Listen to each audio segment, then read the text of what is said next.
My name is Thomas Brennan. I'm 71 years old, and I live in Spokane, Washington. I spent 40 years engineering precision aircraft systems. Turns out I should have been paying more attention to what was being engineered in my own home. Before we go any further, I want to know where you're watching from. Drop your city and the time in the comments. I'm curious how far this story travels, and if you've ever had that feeling, that quiet instinct that something wasn't quite right. Go ahead and hit that like button. Subscribe if you want to hear how this ends. Trust me, you'll want to. I'm a routine man. Always have been. 40 years at Boeing teaches you that precision matters. So does consistency. My days follow a rhythm I've come to depend on. Morning walk with Patricia at 7, coffee on the porch at 8, woodworking in the garage until lunch. Wednesday nights, I play poker with 3 neighbors who've lived on our street almost as long as we have. 38 years of marriage.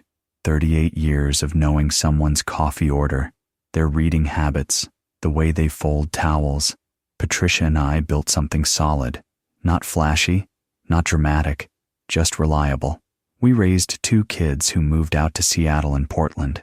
We paid off the mortgage in 2009. We planned for retirement together, dreamed about it together, and when it finally came 5 years ago, it felt like we'd earned it. That's what made the changes so unsettling. It started about 3 months ago. Small things. Patricia got a new phone, said her old one was too slow. Fine, it made sense. But then she added a passcode I didn't know. That was new. In 38 years, we'd never locked each other out of anything. I didn't ask about it. I didn't want to seem like I was prying. Then the phone became an extension of her hand. She carried it everywhere. To the garden when she worked with her roses, to the kitchen when she cooked, even to bed. She started sleeping with it under her pillow. I'd wake up in the middle of the night and see the faint glow of the screen beneath the fabric, her thumb moving across it in the darkness. I told myself it was nothing. Maybe she'd gotten into social media more. Maybe she was texting our daughter more often. I'm not the kind of man who demands answers without reason. But then I made the mistake of joking about it one morning. You gonna marry that phone or what? I said it lightly, smiling, while she scrolled through something at breakfast. She looked up at me with an expression I didn't recognize. Cold, defensive. Why? She asked. Don't you trust me? I laughed it off, apologized, told her of course I trusted her, but the question stuck with me. Don't you trust me? Why would she say it like that? Like I was the one doing something wrong. I'm an engineer. I'm trained to notice patterns, analyze data, solve problems, and my mind started cataloging things I hadn't paid attention to before. Patricia had always been independent, but this felt different, secretive, guarded. Still, I pushed it down. After 38 years, you don't question your wife over a phone password. At least, that's what I kept telling myself. I told myself I was overthinking it. After 38 years, you don't question your wife over a phone password, right? But the patterns kept accumulating. Small things that individually meant nothing, but together started forming a shape I couldn't ignore. The passcode thing bothered me more than I admitted. Not because I needed access to her phone, I didn't, but because it represented a door that hadn't existed before. We'd always been open with each other. Our phones sat on the kitchen counter, face up, available. If hers rang while she was in the shower, I'd answer it. If mine buzzed during dinner, she'd glance at it and tell me who was calling. Now her phone was a fortress. She'd take it into the garden when she worked outside, propping it against a flower pot while she pruned her roses. She'd take it to the grocery store, the pharmacy, the post office. At night, it disappeared under her pillow the moment we turned off the lights. Sometimes I'd wake at 2 or 3 in the morning and see her silhouette in the darkness, hunched over that screen, the blue light washing across her face. When I asked if everything was okay, if maybe her sister in Portland was having trouble again, she'd wave me off. Just reading articles, she'd say, or just checking the news. But her body language told a different story. She'd angle the phone away from me. She'd close apps the moment I walked into a room. Once, I came into the kitchen while she was texting, and she actually jumped, pressed the phone against her chest like I'd caught her doing something wrong. You startled me, she said. I'd lived with this woman for 38 years. I knew what startled looked like. This wasn't that. I started second-guessing everything. Was I being paranoid? Controlling? I'd heard stories from guys at poker night, wives who left, affairs that blindsided husbands who thought everything was fine. But Patricia, we were solid. We'd weathered job stress, financial strain, health scares, family drama. We'd built something real. So I rationalized. Maybe it was family stuff she didn't want to burden me with. Maybe she was planning a surprise for my birthday in November. Maybe menopause had shifted something in her I didn't understand. But then I noticed something else, something that didn't fit any innocent explanation. Patricia had started organizing my pills. I take a handful of supplements every morning.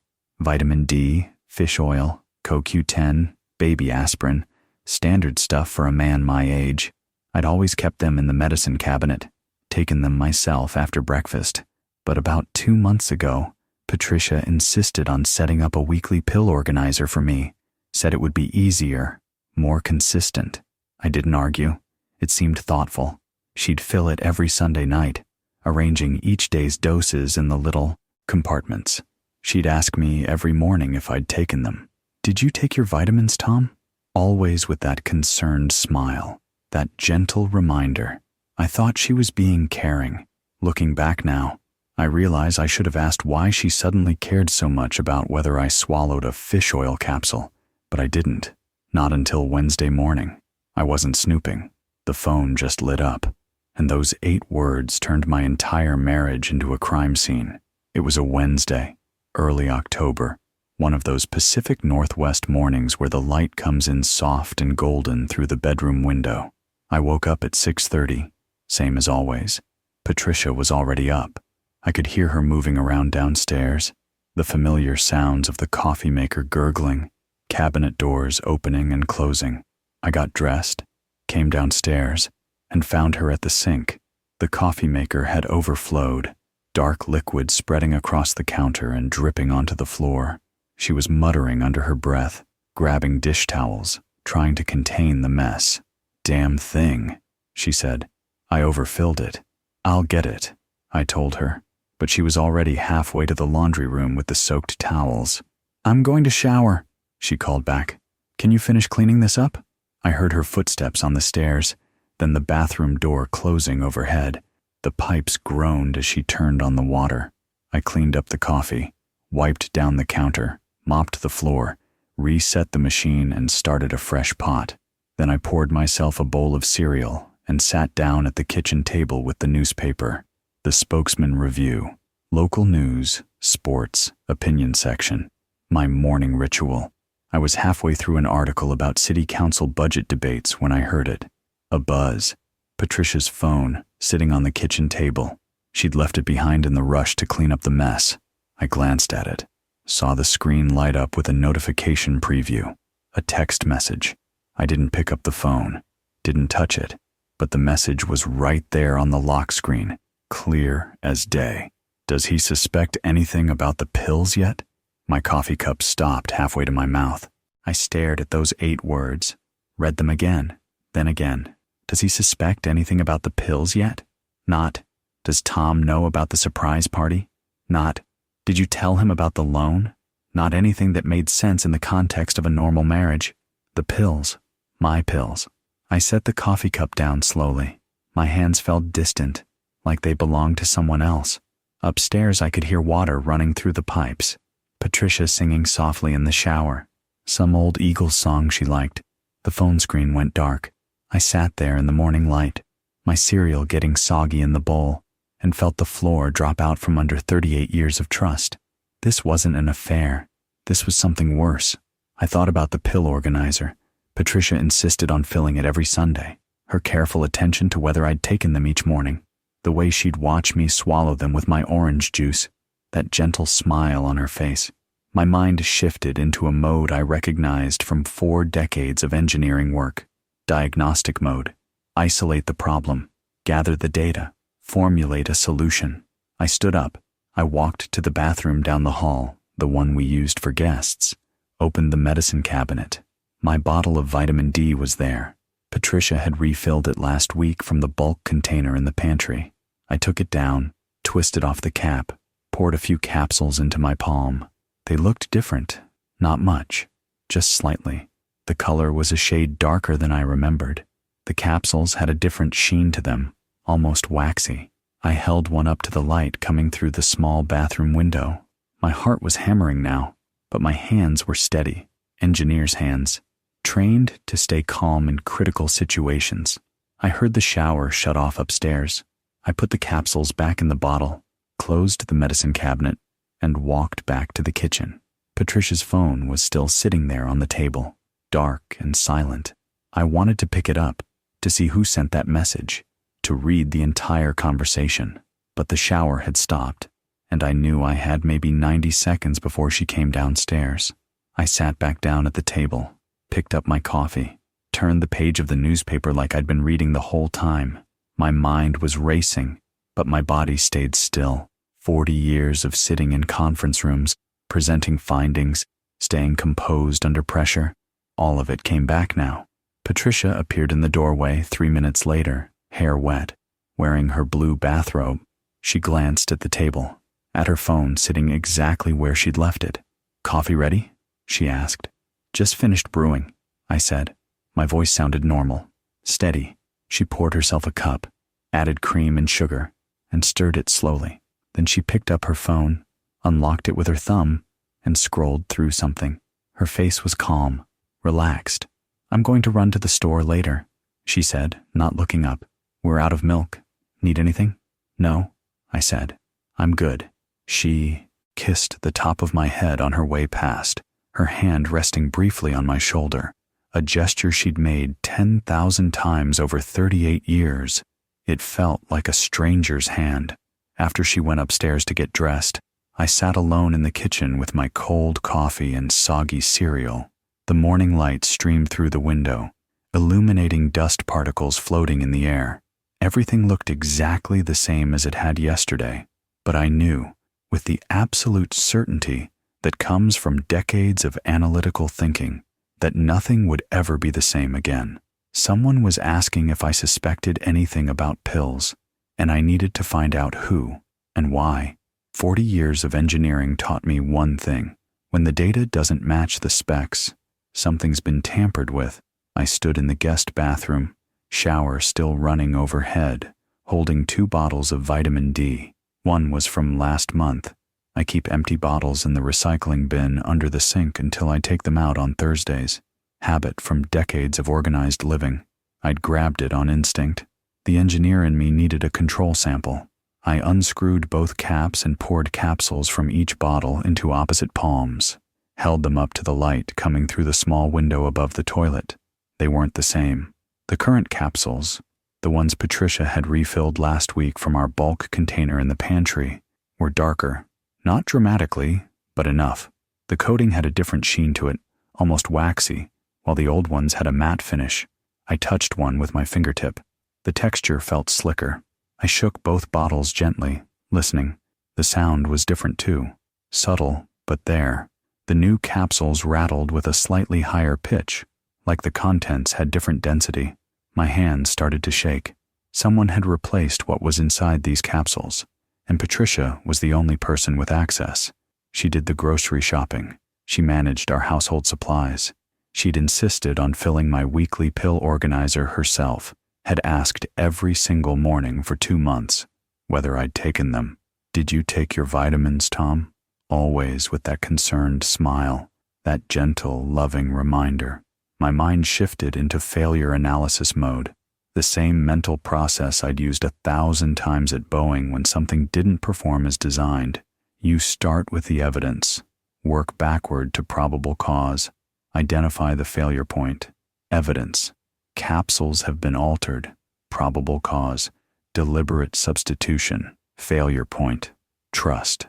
I thought about what could be disguised inside vitamin capsules. What substance could cause gradual decline in a 71-year-old man without raising immediate red flags? Something that mimicked natural aging, maybe. Heart problems. Organ failure. Things doctors would attribute to my age, my history, normal deterioration. I've been tired lately. Blamed it on retirement, on not having the structure of work to keep me sharp. I had nausea a few times after breakfast. Blamed it on my digestive system slowing down.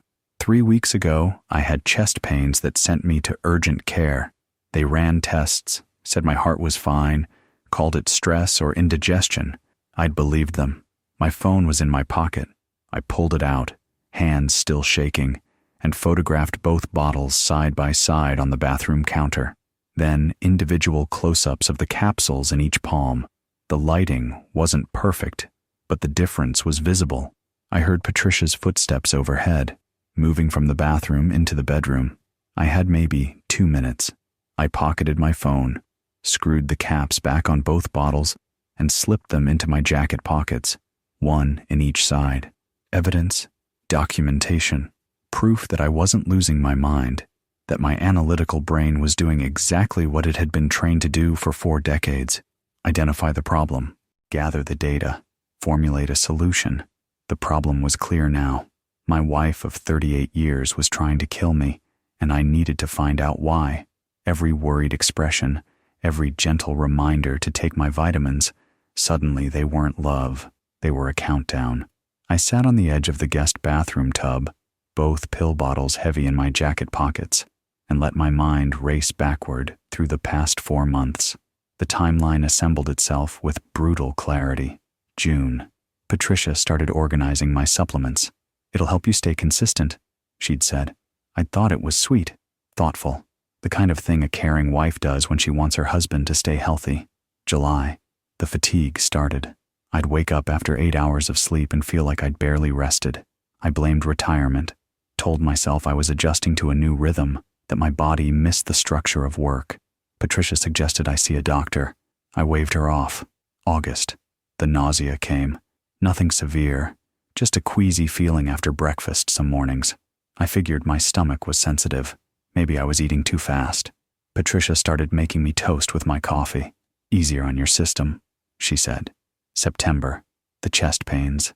Sharp, sudden pressure that knocked the breath out of me while I was working in the garage. Patricia drove me to urgent care, held my hand in the waiting room, cried when the doctor said my heart was fine. I remember the way she looked at me when we got the results. I'd thought it was relief, but was it? Had there been something else in her expression? Disappointment? Frustration that I'd survived? I thought about the questions she'd been asking lately. Casual questions, dropped into normal conversation over dinner or during our morning walks. Is your life insurance still current? Do you remember when we last updated our estate planning? What did we decide about the house? Does it go to the kids automatically, or do we need to adjust the trust? I'd answered them all without suspicion. We were in our 70s. Estate planning was responsible, normal, the kind of thing organized people discuss. Now every question felt like she was checking off items on a list. I thought about her phone habits, the passcode, the secrecy, the constant checking of messages under her pillow at 3 a.m. Someone had texted her this morning. Does he suspect anything about the pills yet? Someone was in on this with her. An accomplice, a co-conspirator, a lover. The thought hit me like a physical blow. I'd been so focused on the pills, on the immediate threat to my life, that I hadn't considered the why. People don't kill their spouses in a vacuum. There's always a reason. Money? We had savings, a paid-off house, decent retirement accounts. Nothing spectacular, but enough for Patricia to live comfortably for another 20 years if I died. Someone else? A man she wanted to be with, someone she'd met online or through church or God knows where, someone she couldn't have while I was still breathing, or both. The shower stopped overhead. I heard the bathroom door open, heard Patricia's footsteps moving into the bedroom. She'd be getting dressed now, maybe 2 minutes before she came downstairs looking for me, wondering where I'd gone, checking to see if I'd taken my morning vitamins like a good, obedient husband. I stood up. My legs felt weak, but my mind was clear. I had 2 minutes to decide what to do with the rest of my life. Stay and confront her, demand answers, risk her accelerating whatever plan she'd set in motion, or leave, get out, gather evidence, survive. My hands were steady now, 40 years of engineering critical systems had taught me something else. When you identify a catastrophic failure in progress, you don't wait to see what happens. You shut it down. I had maybe 3 minutes before she'd come looking for me. 3 minutes to choose between staying and dying, or leaving and living. I moved through the house with the same methodical precision I'd used designing aircraft systems. No wasted motion, no panic, just execution. First, documentation. I pulled out my phone and navigated to Patricia's text message. The screen was still dark, locked, but I opened my photos and reviewed the picture I'd taken of the notification preview before it disappeared. Clear, readable, time-stamped. Does he suspect anything about the pills yet? I uploaded it to my cloud storage. Then I emailed it to myself with the subject line, Evidence, 10/4/2023. I forwarded the email to my son in Seattle. No explanation, just the photo and a single line. Open this if something happens to me. Sent. Next. The pills. Both bottles were already in my jacket pockets. I went to the kitchen and grabbed the weekly pill organizer from the counter, the one Patricia filled every Sunday night. Today was Wednesday, so 4 days of capsules remained. I dumped them into a Ziploc bag and sealed it. More evidence. I could hear Patricia moving around upstairs. Closet door opening. Hangers sliding on the rod. She'd be dressed in another minute, maybe less. Third, essentials. I went to the bedroom, our bedroom, the one we'd shared for 3 decades, and grabbed my duffel bag from the closet. I packed like I was heading to a conference. 3 days of clothes, toiletries, phone charger. My wallet was already in my back pocket. I grabbed the folder of important documents from the desk drawer. Birth certificate, passport, car title, marriage license. Everything I'd need to prove who I was if this turned into something legal, which it would, because you don't call the police on your wife without proof, and you don't collect proof while you're dead. Patricia's voice drifted down from upstairs. Tom, you down there? Yeah, I called back. My voice sounded normal, calm. Just grabbing something from the garage. Okay, I'll be down in a minute. Fourth, financial security. I opened the desk drawer where we kept bank statements and grabbed the most recent ones. Our joint checking account, our savings, my retirement accounts. I took photos of each statement with my phone, uploaded them to cloud storage. If she tried to drain the accounts, I'd have proof of the balances. Then I grabbed my car keys from the hook by the back door. I could hear her footsteps on the stairs now. 30 seconds, maybe less. I stood in the kitchen, duffel bag over my shoulder, and looked around at the life I'd built here. The coffee mugs hanging on their hooks, the grocery list magnetized to the refrigerator in Patricia's handwriting, the framed photo of our kids on the wall, taken at our 30th anniversary party. Everything looked normal. Everything was a lie. I went to the pantry and grabbed the bulk container of vitamins, the source. I wasn't leaving the evidence behind for her to destroy. Not specific enough to prove anything if I was wrong. Specific enough to terrify her if I was right. Patricia's footsteps reached the bottom of the stairs. Tom? I was already moving toward the back door, the one that led to the garage. Heading out, I called back. Got an errand to run. Wait, what? Where are you? I closed the door behind me, cutting off her question. The garage smelled like sawdust and motor oil. My workbench sat against the far wall, half-finished projects scattered across it. I'd spent countless hours out here, building bookshelves and picture frames and small wooden toys for the grandkids. It had been my sanctuary. Now it felt like a museum of someone else's life. I threw the duffel bag into the back seat of my Camry, started the engine, and hit the garage door opener. The door rumbled up slowly, too slowly, revealing the driveway, the street, the morning sunlight. I backed out just as the kitchen door flew open and Patricia appeared in the doorway to the garage.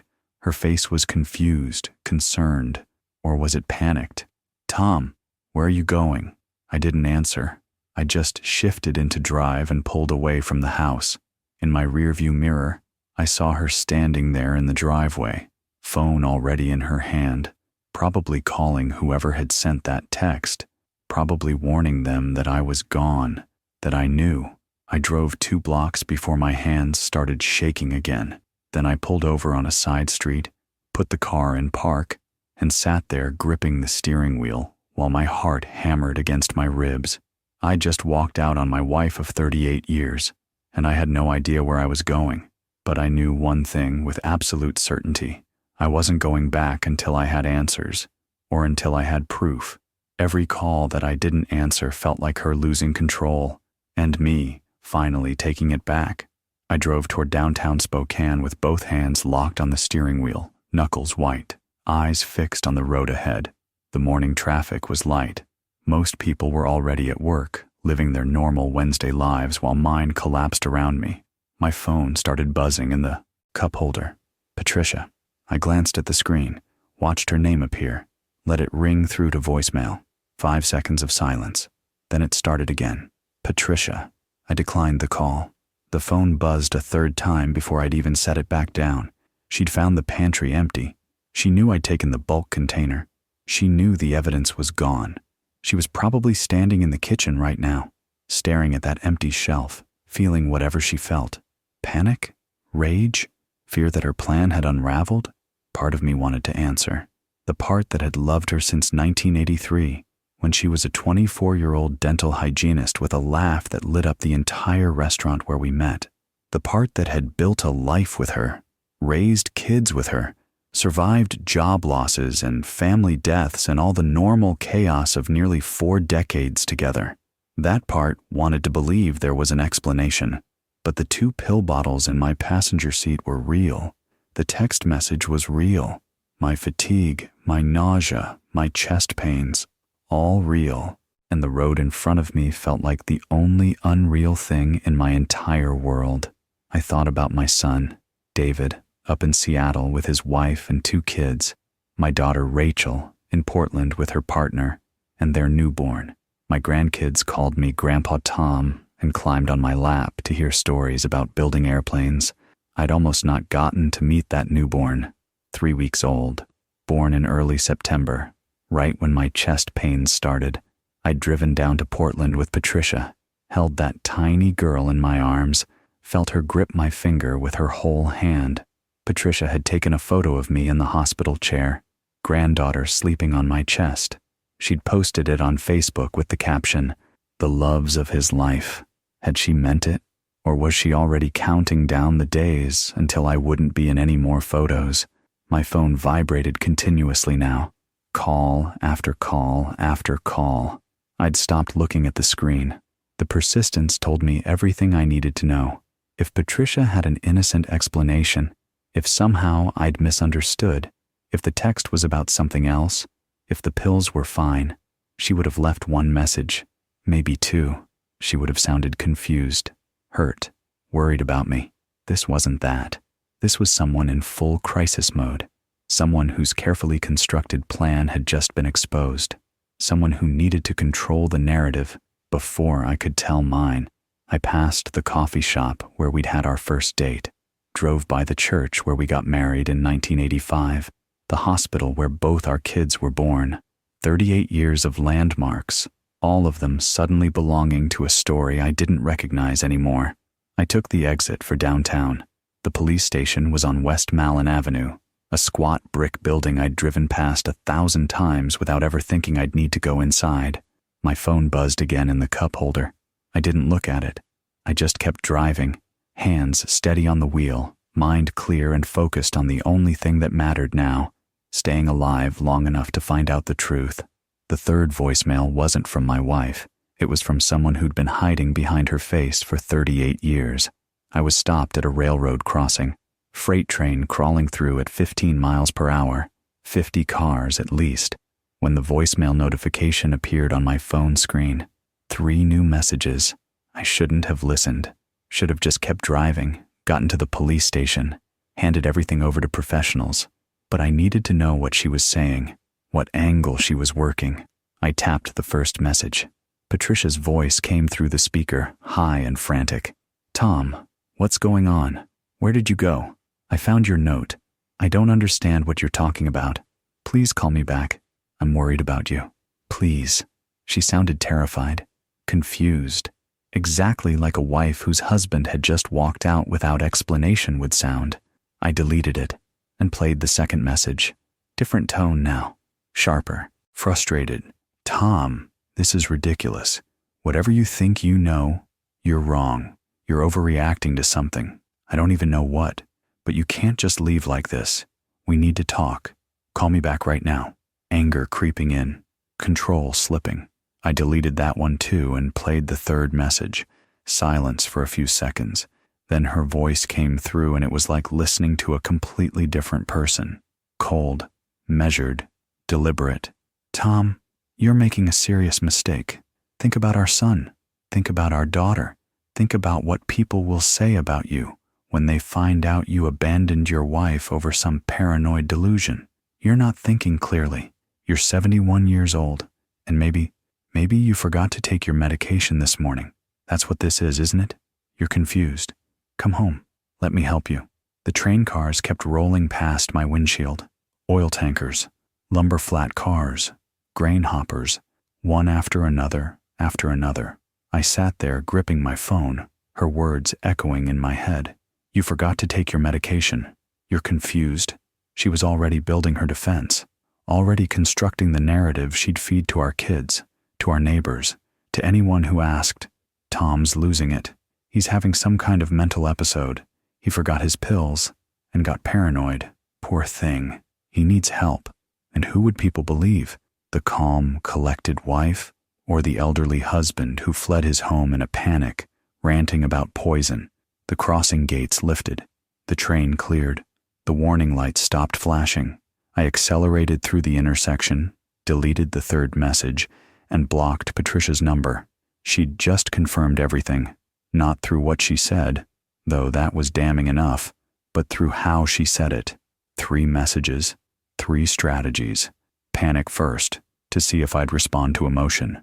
Anger second, to see if I'd respond to pressure. Threats third, disguised as concern. She'd run through her playbook in 10 minutes.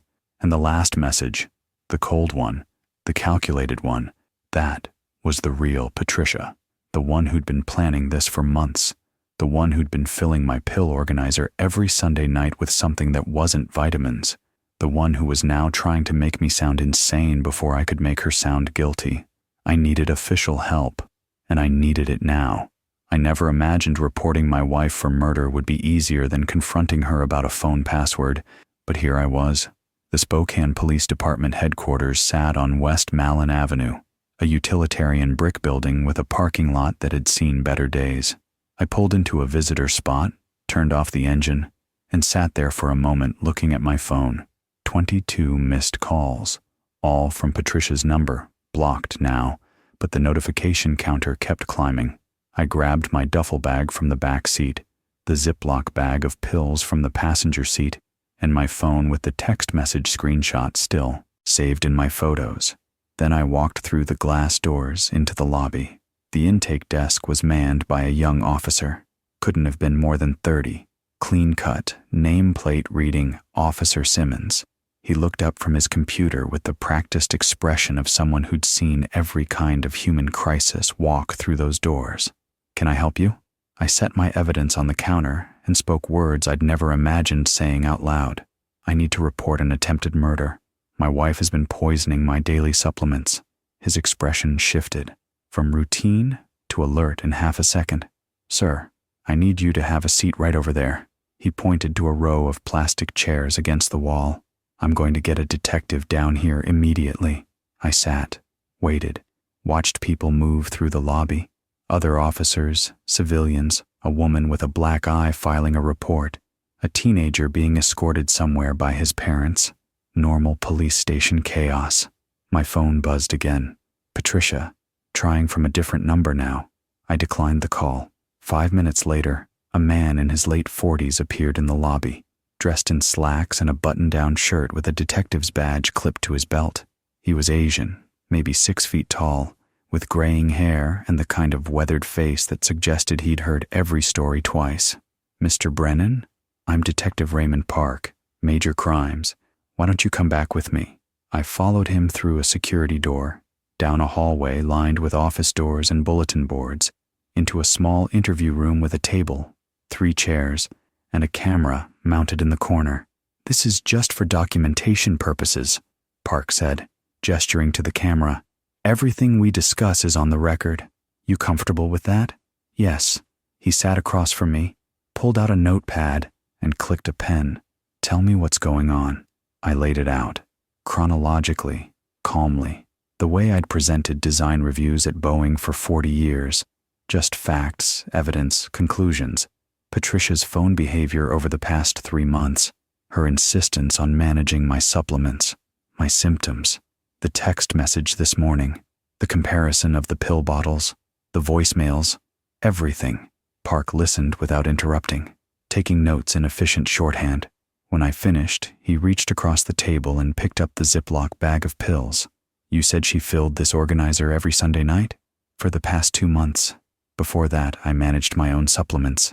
"And these symptoms you mentioned, fatigue, nausea, chest pain, when did they start relative to her taking over the pills?" "About 2 weeks after." He nodded, sealed the bag in an evidence envelope, labeled it, signed it. Then he picked up my phone and examined the screenshot of the text message. "Does he suspect anything about the pills yet?"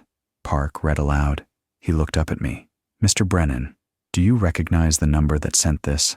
The question stopped me cold. I'd been so focused on the content of the message that I hadn't thought about the sender. I took the phone back, enlarged the screenshot, and looked at the number at the top. It wasn't saved in my contacts. I'd never seen it before. "No," I said slowly. "I don't know whose number that is." Park wrote something in his notebook. "We'll need to trace it. Get a warrant for the phone records. That'll take a few hours, maybe longer depending on the carrier." He looked at me with an expression I couldn't quite read. Professional sympathy maybe, or just the weariness of someone who'd seen too many versions of this story. "Mr. Brennan, I'm going to be straight with you. What you're describing, if it's true, is attempted homicide. But we need proof, lab analysis of these pills, phone records, maybe surveillance on your wife to see who she's communicating with. This isn't going to be fast. I understand. Do you have somewhere safe to stay? Family? Hotel?" I thought about calling my son, about explaining this nightmare to my kids. Not yet. Not until I had something definitive. "I'll get a hotel." Park handed me his card. "Stay in touch. Don't go back to your house. Don't contact your wife. And if she contacts you, don't engage. Forward everything to me." I stood up, shook his hand, and walked out of the police station with Detective Park's card in my pocket and 2 pill bottles logged into evidence. The investigation had begun. Now I just had to survive it. The toxicologist looked at Detective Park and said 6 words that still wake me up at night. This was extremely well researched. I'd been staying at a Hampton Inn 3 blocks from the police station for 72 hours. Room 214, 3rd floor, facing the parking lot so I could see anyone coming. I kept the deadbolt locked and the security bar wedged under the door handle. At 71 years old, I was hiding from my wife like a fugitive. Detective Park called me on the 3rd day. His voice was flat, professional, the way people sound when they're about to deliver news they wish they didn't have to. "Mr. Brennan, the lab results came back. Can you come down to the station?" 20 minutes later, I was sitting in the same interview room where I'd told my story, watching Park spread lab reports across the table between us. "The capsules in your pill organizer tested positive for digoxin. It's a cardiac glycoside, a toxin extracted from foxglove plants. You know what those are?" I nodded. "Tall stalks, purple and white bell-shaped flowers. They grow wild all over the Pacific Northwest, and in half the gardens in Spokane." "Right. Pretty common. Also extremely poisonous if you know how to extract the compound." Park tapped the report with his pen. "In accumulating doses, digoxin causes progressive heart failure, irregular heartbeat, chest pain, nausea, extreme fatigue, symptoms that look exactly like natural cardiac decline in a man your age." My mouth went dry. "The toxicologist says another month at this dosage, maybe 6 weeks, and you would have experienced complete heart failure. And here's the thing, a standard autopsy wouldn't detect it, not without specific screening for plant-based toxins which almost never happens when a 71-year-old man with documented chest pains dies of apparent heart failure. 6 weeks. I'd been 6 weeks away from a funeral, 6 weeks from my kids scattering my ashes somewhere, crying, missing me, never knowing their mother had murdered me. The extraction process isn't simple, Park continued. You need to know what you're doing. Concentration levels, dosage, calculation, delivery method. The toxicologist reviewed the capsules. Whoever did this understood pharmacology. They knew exactly how much to use, exactly how long it would take, exactly how to make it look natural. He looked up at me with something like respect in his eyes. Mr. Brennan, your wife very nearly pulled off the perfect murder. I sat there staring at the lab reports, at the chemical formulas and concentration measurements, and felt something shift inside me. This wasn't paranoia, wasn't my imagination, wasn't me being a suspicious old man who couldn't trust his own wife. This was attempted homicide, premeditated, calculated, executed with scientific precision over months. Patricia had researched cardiac toxins. She'd sourced oleander plants, probably from our own neighborhood. She'd extracted the poison. She'd measured doses carefully enough to kill me slowly, without raising suspicion. She'd filled my pill organizer every Sunday night with capsules that looked identical to vitamins, but contained death in measured increments. And she'd smile at me every morning and asked, "Did you take your vitamins, Tom?" "What happens now?" I asked. My voice sounded distant, like it belonged to someone else. Park gathered up the reports and slid them into a folder. Now we figure out who helped her, because nobody learns this kind of chemistry on YouTube. I thought I was investigating a crime. Turned out, I was discovering a completely separate life my wife had been living. Detective Park obtained a warrant for Patricia's phone records within 24 hours of the lab results. He pulled 5 months of call logs, text records, location data, everything the carrier had stored. The mystery number from the text message, the one that had asked if I suspected anything about the pills, traced to a prepaid phone, untraceable owner. But the call patterns told a story anyway. Patricia and this number had been in contact for 5 months. Dozens of calls, hundreds of texts. The frequency ramped up dramatically in August, right when my symptoms started. "Whoever this is," Park said, spreading printouts across his desk. "They've been coordinating with your wife since early May. 2 months before Patricia started organizing my supplements." But Park wasn't done yet. He pulled surveillance footage from Spokane Pharmacy, the chain where Patricia filled all our prescriptions. The store had exterior cameras covering the parking lot. He queued up footage from September 15th, 3:47 p.m. I watched Patricia walk out of the pharmacy with a small white bag, my monthly prescription refills. But instead of walking to her car, she continued across the parking lot to a dark blue Honda Civic parked in the back corner. A man got out, 30s, maybe 40, dark hair, athletic build, casual clothes.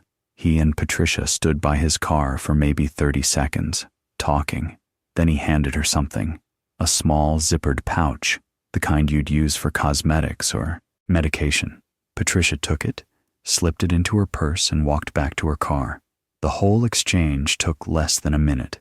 Park froze the frame on the man's face. Facial recognition ran this through Washington state databases. Got a match. He pulled up a DMV photo on his computer. Derek Callahan, age 39, current residence, Spokane Valley, current employment, certified pharmacy technician at Walgreens, different chain than where Patricia shopped. "We dug into his background," Park said. "Turns out, he worked at a medical office in Spokane from 2008 to 2011. Guess who else worked there during that time?" He didn't wait for me to answer. "Patricia Brennan, medical records clerk. They overlapped for 3 years. I stared at the photo. I'd never seen this man before in my life, never heard Patricia mention his name, never had any reason to know he existed, but she'd maintained contact with him for over a decade, and 5 months ago, she'd reactivated that connection for a very specific purpose. "Pharmacy technician," I said slowly. "So he'd know about cardiac medications, about toxins, about what substances could mimic heart failure, and he'd have access to equipment," Park added, precision scales, empty capsules, tools for compounding medications, everything you'd need to extract and measure digoxin, then disguise it inside vitamin D capsules. The picture was becoming clear, horrifyingly clear. Patricia had provided the plan, the victim, the access. Derek had provided the expertise, the materials, the method. Together, they'd engineered my death. What's the motive? I asked. Why now? After 38 years? Park pulled up another document, my life insurance policy. Your wife is the sole beneficiary of a $950,000 policy through your Boeing retirement. Pays out on death by natural causes. And with Derek Callahan involved, I'd bet there's also a personal relationship we haven't uncovered yet. I looked at Derek Callahan's photo again. 39 years old, 32 years younger than me. My wife had been planning to murder me, collect nearly $1 million, and presumably start a new life with a man I'd never heard of. I thought I knew her. I didn't know anything. I was about to sit on a park bench with my wife, the woman I'd trusted for 38 years, and get her to admit she'd been killing me. Detective Park had enough evidence for warrants.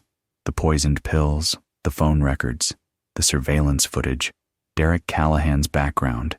Any prosecutor would take the case, but Park wanted more. Defense attorneys love reasonable doubt, he said. They'll argue Patricia didn't know what was in that pouch Derek handed her. They'll say the phone records prove nothing.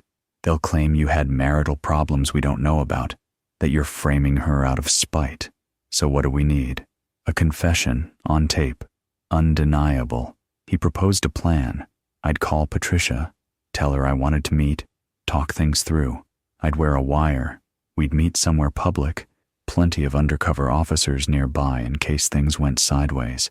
I'd get her talking, guide the conversation toward the pills, toward Derek, toward the truth, and I'd record every word. My first instinct was to say no. I'd been hiding from her for 4 days, sleeping with the hotel deadbolt locked, jumping at every footstep in the hallway. The thought of sitting across from her, making small talk while wearing a recording device, terrified me. But I was tired of running. For 72 hours, Patricia had been controlling the narrative, calling our kids probably, telling them I was having some kind of breakdown, building her version of events, while I hid in a hotel room like a criminal. I'll do it, I said. It took 2 days to get the warrant and the tech approved. We set it up for Friday afternoon. Riverfront Park, near the pavilion. A public space with good sight lines, easy for undercover officers to blend in as joggers or tourists. Park fitted me with a wire, a tiny microphone clipped inside my shirt collar, transmitter in my jacket pocket. Keep her talking, he coached me. Don't accuse, don't get angry, just ask questions. Let her explain. People want to defend themselves. They'll say more than they should. At 2:00 p.m., I sat on a bench overlooking the Spokane River and dialed Patricia's number. She answered on the first ring. Tom? Her voice cracked with emotion. Oh my God, Tom. Where have you been? I've been out of my mind. I called the police. I called your friends. I thought something terrible had happened to you. The performance was flawless. Concerned wife, frantic with worry, relieved beyond measure to finally hear her husband's voice. If I didn't know better, I would have believed her. We need to talk, I said. Yes, God, yes. Where are you? I'll come right now. Riverfront Park, near the pavilion. Can you be here in 20 minutes? A pause, just a fraction of a second, long enough for her to calculate, to consider whether this was a trap. Of course, she said finally. I'm leaving right now. Tom, I'm so glad you called. I love you. The line went dead. I sat on the bench, feeling the wire against my chest, watching joggers and families move through the park.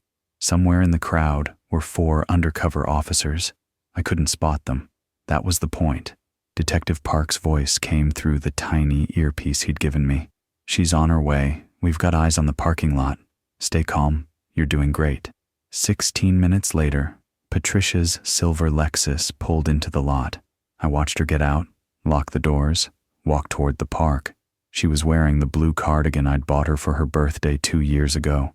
Her hair was pulled back the way I liked it, She looked exactly like the woman I'd woken up next to for 13,170 mornings, except now I knew what she was capable of. She saw me on the bench and her face transformed. Relief, joy, concern all mixed together. She practically ran the last 20 feet. "Tom," she said, reaching for my hands. Thank God. I let her take them. Her skin was warm, familiar. "Sit down," I said. She sat beside me, still holding my hands, studying my face like she was checking for injuries. "What happened?" she asked. "Why did you leave? What did that note mean? I know about everything." "Tom, you scared me to death." Her eyes were wide, sincere, the eyes of a woman who loved her husband and couldn't understand why he'd fled their home without explanation. I took a slow breath. "I saw the text message," I said quietly. "On your phone, Wednesday morning, when you were in the shower." Her expression didn't change, not even a flicker. "What text message?" "The one asking if I suspected anything about the pills yet." For 3 seconds, she maintained perfect composure, perfect confusion. Then something shifted behind her eyes, just slightly, a recalculation. "Tom," she said slowly, "I have no idea what you're talking about." "The supplements," I pressed. "The ones you've been organizing for me. I had them tested." Another pause, longer this time. "Tested?" Her voice was cooler now. "Why would you do that?" "Because I'm not stupid, Patricia." She let go of my hands. Detective Park's voice crackled in my earpiece. "Good. Keep pushing." "She's rattled." Patricia sat back against the bench, studying me with an expression I'd never seen before. "Tom," she said carefully, "I think you need to come home. We can talk to your doctor together. Maybe adjust your medications. You're clearly not thinking." "I'm thinking perfectly clearly," I interrupted. For the first time in months, she stared at me, and I stared back, waiting to see which of us would break first. When I showed her that text, I watched 38 years of marriage die in real time and saw the stranger who'd been wearing my wife's face all along. Patricia sat beside me on the park bench, looking immaculate. She was wearing the blue cardigan I'd bought her 2 years ago, her hair pulled back in the way she knew I liked. Even her perfume was familiar, the jasmine scent she'd worn since our honeymoon. Every detail was calculated to remind me of the woman I'd loved, but I wasn't looking at that woman anymore. She reached for my hand again. I pulled it away. "Tom," she said, her voice wounded. "Please, you're frightening me. What's this about? What happened?" I unlocked my phone, pulled up the screenshot, and turned the screen toward her. "This happened." She leaned forward, read the text message. Her face went perfectly still. "Does he suspect anything about the pills yet?" For 3 seconds, I watched her mind work, calculating, evaluating her options, deciding which strategy to deploy. Then color drained from her face. A performance, I realize now, not a genuine reaction. I don't understand what that means," she said. "Tom, whose number is that? I've never seen." "The pills have been tested," I said quietly. "They know what you put in them. They know everything." The mask slipped, just for a moment, but I saw it. The concern melted away from her features, replaced by something cold and evaluating. She leaned back against the bench, studied me like I was a problem she was trying to solve. "How long have you known?" she asked. Her voice was different now, flat, businesslike. "Since Wednesday morning, when I saw that text. And you went straight to the police." It wasn't a question. "What did you expect me to do, Patricia? Come home and take my vitamins like a good husband?" She flinched at the bitterness in my voice. Or maybe she was still performing. I couldn't tell anymore. Every expression, every gesture, I'd spent 38 years interpreting them as genuine, and now I couldn't trust any of it. "You don't understand," she said. "Then explain it to me." She was quiet for a long moment, staring out at the Spokane River. A family walked past us. 2 parents, 3 kids, everyone laughing. Normal people having a normal afternoon in the park. We looked like just another elderly couple sitting on a bench. "I felt trapped," Patricia said finally. "For years I felt trapped, but I didn't want to lose everything in a divorce. I built that life too. I deserved, so you decided to kill me instead." She turned to look at me then, and her eyes were hard, angry. "You've ruined everything," she said quietly. "Do you understand that? Everything we built, everything we could have, you've destroyed it. I'm sorry, not." I never meant for it to go this far. Not, I still love you. Just, you've ruined everything. Like I was the one who'd broken our vows. Like I was the one who'd spent months systematically poisoning the person who'd trusted me most in the world. I heard footsteps behind us. Detective Park's voice. Mrs. Brennan, I'm Detective Raymond Park with the Spokane Police Department. I need you to stand up and place your hands where I can see them. Patricia's head snapped around. She saw Park, saw the two uniformed officers flanking him, saw the undercover operatives who'd been posing as joggers and tourists closing in around us. She looked back at me with something like hatred in her eyes. You wore a wire. I learned from the best, I said. You've been wearing a mask for 38 years. They read her rights while they cuffed her. She didn't resist, didn't cry, didn't even look scared. She just looked furious. As they walked her toward the parking lot, she glanced back at me once. Her mouth moved, forming words I couldn't hear from this distance, but I could read her lips. I almost had everything.